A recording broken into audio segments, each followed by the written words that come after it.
Bonjour, je continue ma série de vidéos avec des questions et des réponses courtes sur l'histoire du Royaume-Uni par rapport à la construction européenne et surtout par rapport au Brexit. Donc, question, quand le Royaume-Uni est-il entré dans l'Union européenne? Réponse, les Britanniques n'ont jamais voté pour entrer dans l'Union européenne. Ils sont entrés en 1973 dans la Communauté économique européenne ou CE. En 1975, à la demande du Parti travailliste qui, à l'époque, était entre guillemets eurosceptique, car il craignait que la CE empêche des politiques socialistes, un référendum a eu lieu au Royaume-Uni pour demander aux Britanniques s'ils voulaient sortir de la CE. 67% des électeurs ont voté pour le maintien du Royaume-Uni dans la CE. Ce fut le premier référendum national au Royaume-Uni après la Seconde Guerre mondiale, et l'un des 3 seuls qui ont eu lieu donc depuis cette époque, à savoir, il y en a eu au Royaume-Uni des référendums en 1975, 2011 et 2016. Question.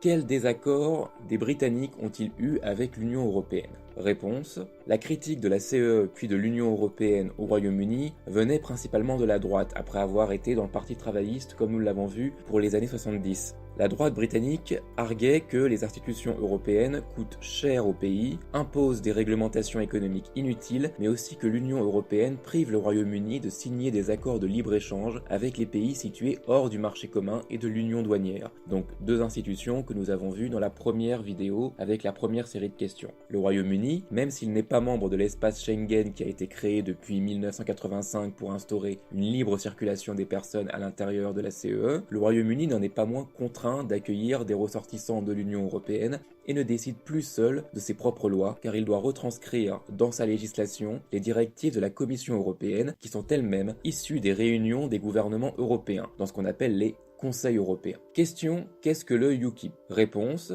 le United Kingdom Independence Party, ou UKIP, est un parti britannique créé en 1993, donc la même année où l'Union européenne a commencé à exister, et comme le Royaume-Uni était membre de la CE, il s'est retrouvé de facto, mais sans référendum contrairement à la France, à entrer dans l'Union européenne. Le UKIP est un parti qui critique l'appartenance du Royaume-Uni à l'Union européenne, et qui donc appelle à sa sortie. Il est situé à droite, défend le libéralisme économique dans l'économie du Royaume-Uni et il est globalement hostile à l'immigration de masse.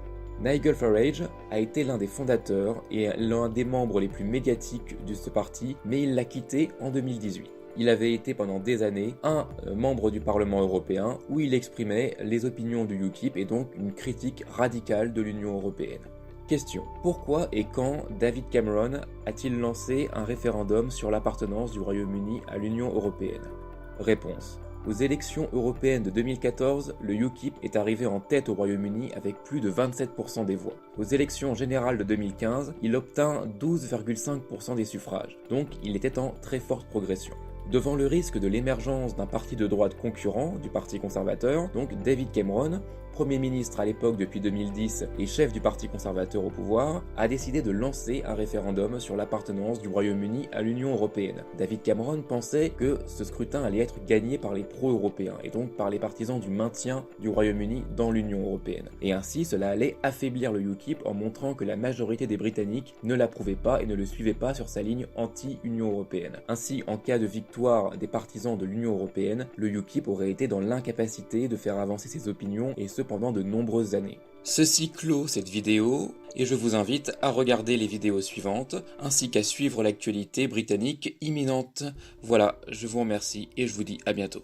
Abonnez-vous et cliquez sur la cloche pour être informé des notifications relatives à ma chaîne.